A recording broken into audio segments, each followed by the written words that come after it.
Your defensive base layout can determine whether your clan wins the next clan war or someone steals all of your hard-earned resources, which is always really annoying. Now, to be honest with you, I don't have the time for base building, and internet bases, well, so instead of having to tough it out with some internet bases, we partnered up with Blueprint. That way we can get you the most up-to-date defensive stuff. Now, they've sponsored us with 8 farming bases and 8 war bases for Town Hall 8 to Town Hall 15. The link for that stuff is down in the description below. And then, of course, if you're a little more on the hardcore side of Clash and you like to change your bases often, stay up to date in the current defensive meta trends, be sure to check out Blueprint's website. They have some amazing content over there. And if you decide to buy any of those base packs, be sure to use code ClashJoe at checkout for 10% off. Now, they only sell a couple of bases to a certain amount of people at a time, which is really important if you're a Legends League pusher. I mean, I do it too. I'm not gonna lie to you. So let's get started with the Town Hall 8 bases first. All the recommended defensive clan castle troops will be listed below. That way you can screenshot it. But then again, I don't personally put any defensive troops on my farming bases. It gets a little annoying trying to request every single time you log in and you want to do attack. We got the Town Hall 8 Farming Base, which is a standard style farm base,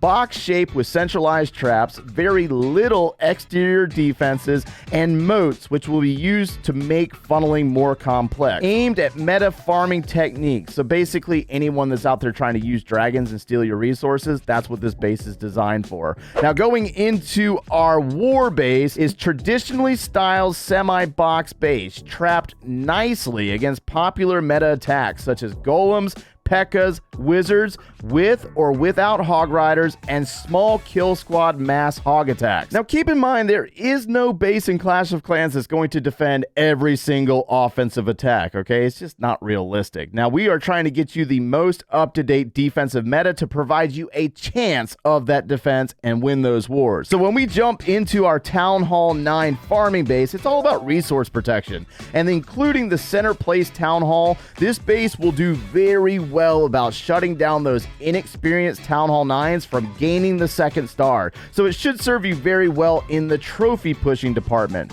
Moving into our Town Hall 9 War Base, this is an anti-3-star design which lures the inexperienced attackers to go to the Town Hall side, which places the heavier defensive buildings such as expos and air defenses on the opposite side, ultimately causing them to get the 2-star or even just a 1-star. On the Town Hall 10 farming base, Dark Elixir protection is the obvious thing here, with center place Inferno Tower and defensive clan castle protection. This is an open hard funnel base with a really confusing Town Hall placement, which fares well against all meta farming techniques, and you could even cause players to get the 1-star. The Town Hall 10 War Base is a high damage per second widespread base which utilizes a long split channel dividing the base into 2 parts visually. Effective bait versus the Lava Loon and Spam armies, one single target and multi-target off tradition of the meta, yet arguably more efficient. Alternate clan castle troop option for this one would be Hound and Balloon for wars with only Town Hall 10s and lower Town Hall. Now, this new Town Hall 11 farming base separates gold from elixir, while the dark elixir storage is centrally placed near the Eagle artillery. Air defenses do not provide a lot of value for lightning spell use, while double tile defensive separation negates the chain value of the electro dragon, which is kind of expected from Town Hall 11 all the way up. We're going to see a ton of electro dragons, so that's mainly what we're trying to defend here. Going into the Town Hall 11 War Base, it's an anti-3-star design with the Town Hall placed on the outside, and when you look at it, there's not a lot of options for important defensive buildings to line up, which negates the use of the log launcher or the wall wrecker. Also, the double tile defensive separation to force electro dragons to fire on one building at a time, or force troops around the centrally placed Eagle artillery compartment, which will completely shut down the attack. My new Town Hall 12 farming base could seriously be considered more of a trophy pushing base due to all the 1-star defenses it's produced in the last few days. Resource storage is strategically placed in 4 different compartments. This base has proven very effective in forcing Electro Dragon attackers to attack from the bottom and then deal with the air sweepers, pushing them back outside into air defensive range. Then we have the Town Hall 12 War Base, on the other hand, that baits attackers to take on either the Town Hall or Eagle artillery compartments first, which either leads to a very short or lengthy siege machine travel. Multi-target Inferno towers placed with no real Zapquake value, leaving multiple wizard towers around the base to potentially slow down those incredible witch assaults. At Town Hall 13, our farming base is an anti-2-star design, placing the Town Hall very close to the Dark Elixir storage and clan castle.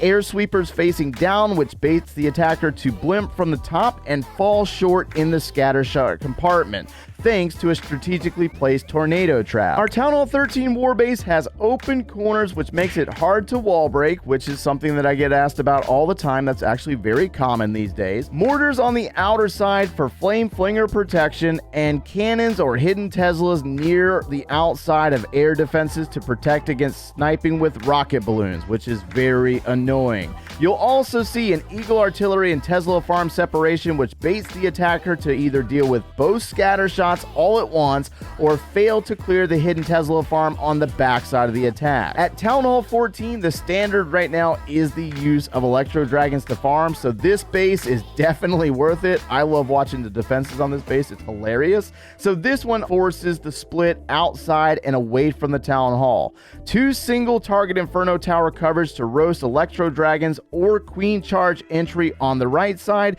which forces the attacker to go behind the air sweepers to come from the left. So sure, you're going to more than likely lose some resources, but this base serves very nice if you're up in Titans League or Champions League. That way you can kind of preserve those trophies. And then we have the Town Hall 14 War Base, which is an anti-3-star design with cannons outside to defend against the rocket balloon snipe, King, and many traps in the Eagles compartment to disrupt the Suicide Hero technique, Expo at the Town Hall for Flame Flinger protection, Clan Castle, and single target range overlap, which makes defensive Clan Castle troops come out at the right time if a Queen Charge steps into it, and it also causes the single target to lock onto her, which causes them to either use a freeze and the poison, or just the freeze. And then of course the isolated multi-target Inferno Tower surrounded by air bombs to cause pathing balloons to die or force the attacker to use a freeze spell, and then we have the Black Seeking Air Mines placed to destroy the Dragon Rider. And then of course we have a farming base and a war base linked for Town Hall 15 below, but if you're asking my professional opinion, Town Hall 15 just came out like a month ago, so we're going to expect to see a lot of offensive and defensive meta trends over the next couple of months, no doubts about that,